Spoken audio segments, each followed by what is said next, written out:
Man, this Brock Purdy situation is a little bit messy. A little bit messy, dude. A little bit muddy, in my opinion.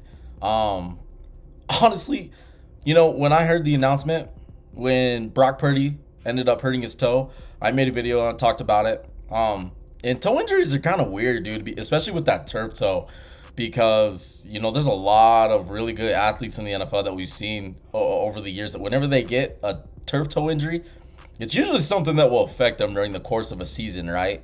And I mean, you're seeing it with this Brock Purdy situation, dude. He came back in and played against Jacksonville, and they did end up losing that game. And I was really curious too. I was like, dude, what if they roll him back out there and he like re-aggravates his injury? And I mean, we're seeing like he's not going to be playing Thursday, and I don't know, maybe the weekend after that, he's also not going to be playing.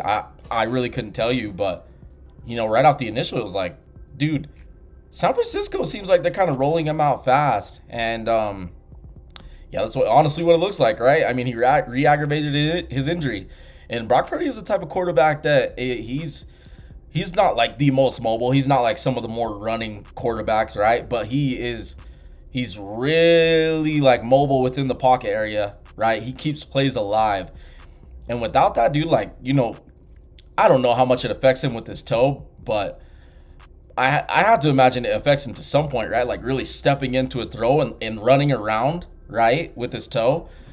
And, he didn't look good against the Jags. And part of that, I'm sure, was part of his injury, right? I'm not going to blame it all as an injury because some of the choices were kind of but some of those balls where you just can't really drive it. And Brock Purdy really doesn't have, like, one of the more stronger arms in the league, right? So if he's really needing to, like, drive a pass, he's really needing to get into it. If you can't do that with your foot, man, it's like, shit. And, yeah, dude, I mean, Brock has dealt with some injuries. Like, this dude has low-key kind of stacked up some injuries. Now, the only thing that's really been serious is that elbow injury that he had against the Eagles in that NFC Championship game, right? But he's kind of stacking them up. Like, last year, he kind of got hurt a little bit, out. This year, he's kind of getting hurt a little bit, out. And, certain players just get injured more than others, right? But also certain players play injured in this league and just go out there and play. Now, a toe injury, dude, I'm not gonna like fault him for that because that's like shit, boy. Like that's part of his game, you know what I mean? Brock is a runner within the pocket.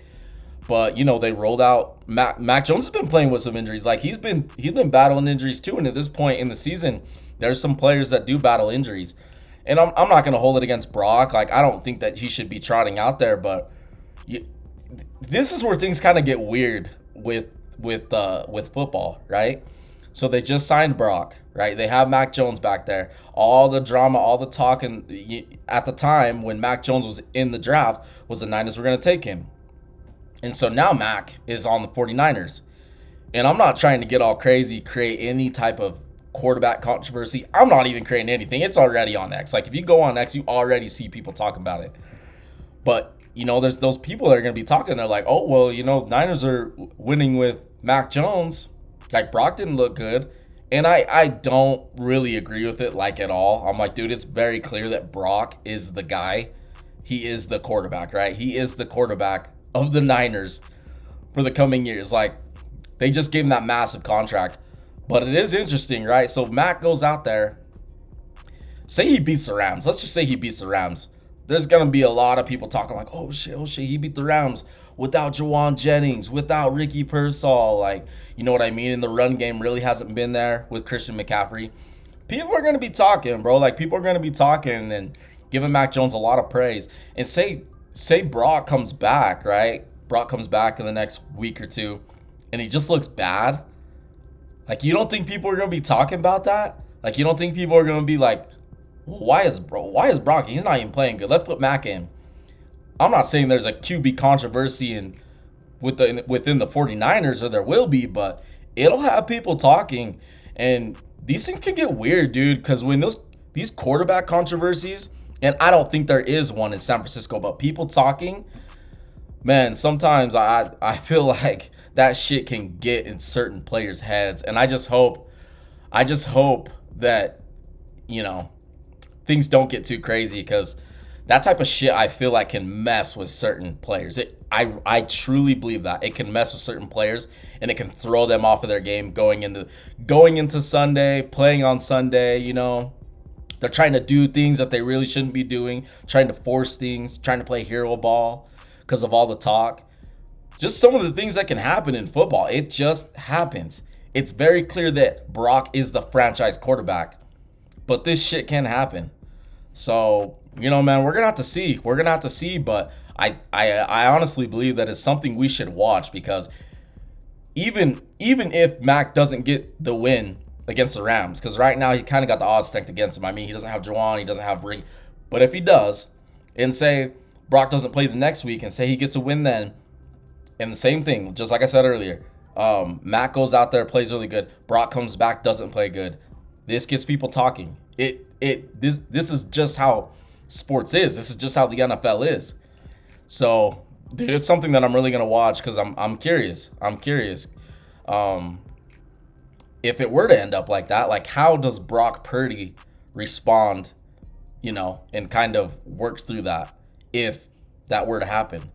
But I do think this is something to watch with Brock Purdy's injury, because this is something that literally he could be dealing with during the course of this season. Like, it's his toe, dude. It's not, he's standing on it all the time, especially practicing. He's always on it, dude. So it's something that he may be dealing with this whole first half of the season. I mean, we're getting pretty damn close, dude. He could be dealing with it for another 3 to 4 games. You just don't really know with these situations. But the Niners, for whatever reason, with their team and these injuries, they need to take this careful. They need to be careful with Brock at the same time. This is their franchise player, dude. You shouldn't be rushing him out there. You just shouldn't. Take care of the guy. Take care of your fucking starting quarterback, dude. But yeah, man, we'll see how this plays out. But I feel like this is kind of a sticky situation for San Francisco. And I don't know. We'll see how this injury goes out with Brock. But let's just watch this in the coming weeks, because it could kind of unfold a little bit weird in my opinion. But hey, we'll just have to sit back and see how it plays out.